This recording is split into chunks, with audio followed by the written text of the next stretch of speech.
Sağlyk goraýşygy Derman Senagat Ministrligine berqarar döwletimiziň täze ýamynyň galkynyşy döwründe bütün dünýä sağlyk güni münasip etli. Türkmenistanyň prezidentiniň sağlyk döwlet maksatnamasyny üstünlikli durmuşa geçirmekde. Sağlyk goraýşylygynda ýetilen sebäpler boýunça maslahat geçirildi. Maslahatda Mehriban Arkadamyň baştonlugyny, Gurbanoğlu Berdimuhammedow adynaky howunarlyga mätäş çağlara himayet bermek boýunça Haýır Sahabat gadnasynyň hasabyndan paýtagtymyzdaky Enenin we çağanyň sağlygyny goraýş ilmi kliniki merkezine, Lebap vilayet Enenin we çağanyň sağlygyny goraýş merkezine, Mar vilayet çağlar hasahanasyna dürli kesellerden ejir çekýän howunarlyga mätäş çağlara yerli hunermenlerimiz tarapyndan hirurgiki bejerş amallary üstünlikli ýerine ýetirilmegi hemde bu gurda giňerimli işleň amala aşyrylmagy dowam edýänligi beýan edildi.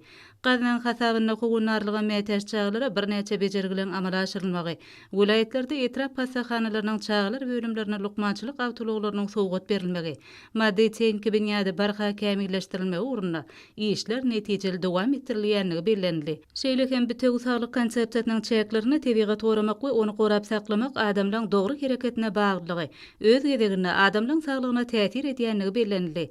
Ilatyň sağlyk ugruna sowgatlygyny ýokarlandyrmak işlerine hormatly prezidentimiň baştonlugyna biziň ýurdumyza uly üns berilýändigini ygtarly.